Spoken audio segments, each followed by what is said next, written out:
Hiya, this is Jenny from Just Being Me, and you're listening to the Learning to Love Yourself podcast, the show that inspires you to put yourself first.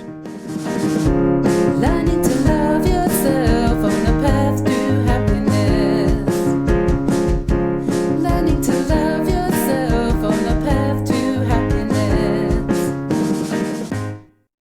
I can hardly believe this is episode 49 of my podcast. When I started back in November 2023, well, that was the first recording because, of course, all the preparation actually started probably in August. Did I ever think I was going to get this far? Honestly, I'm not even sure that I thought about it. I think I was just so busy trying to get to do it.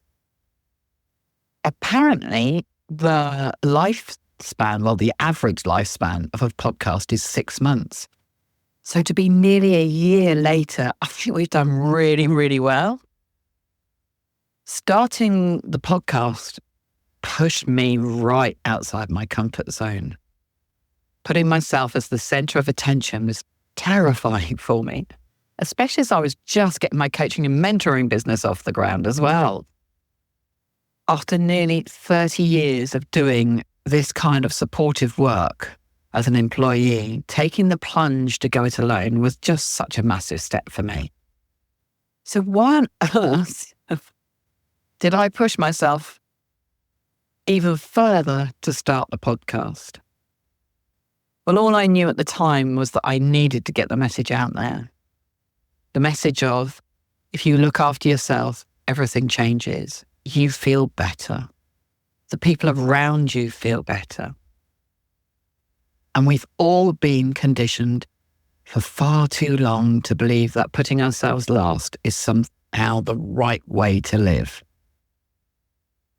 Over the past 48 episodes, I've received so many messages from listeners telling me how inspiring they found the podcast. One of the biggest takeaways for people has been realizing that even those who've created great success in their lives sometimes start from a place where they didn't even like themselves. The major shift for people has always been when they accepted that they had to look after themselves first. We've had some incredible guests over the past year. Some of them I've known for ages, and others I've only met during the interviews.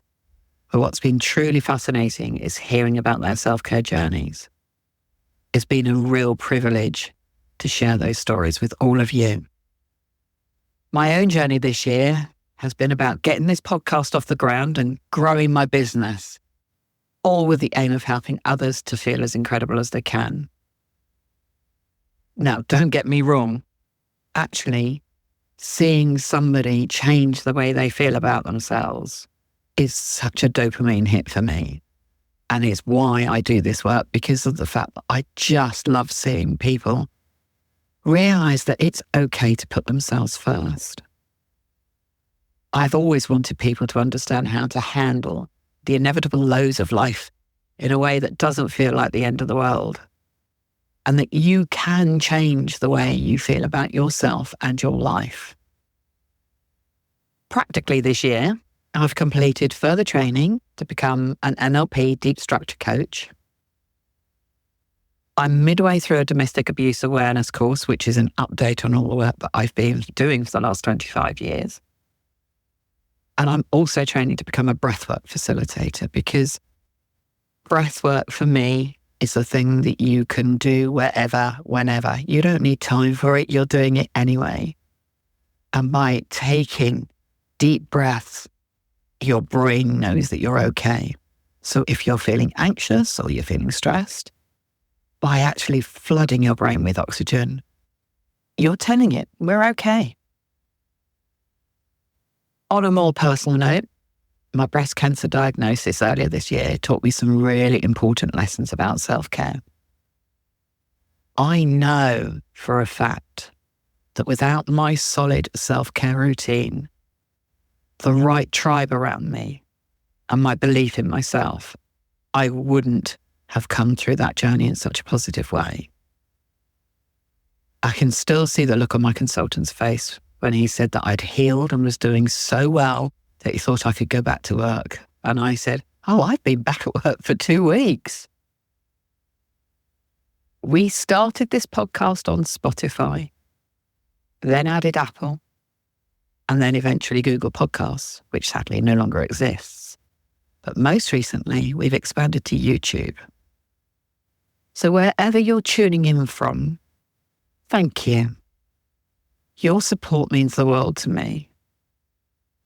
Next week is episode 50, which is just mind-blowing to me. I have to say that I owe a massive thank you to Aisling Gray, without whom this podcast would definitely not exist. She's been the one, right from the very, very beginning, giving me the nudge when needed, doing all the behind-the-scenes work, and without ever asking for any recognition. So, Aisling, thank you. So here we are, one episode away from the 50th one. Oh my goodness. Thank you again for listening, and I can't wait to share even more with you as we continue this journey together. Are you feeling stuck? Do you want to be able to create a better conversation with yourself, but just don't know where to start? I offer a free 20-minute session to see where you want to be and how to get you there. Just click on the link below. Remember, it's free. Book your space. It could change your life. Thanks for listening today. If you'd like to know more, you can find all the links down below. Oh, and don't forget to press subscribe so you can catch the next one. See you soon.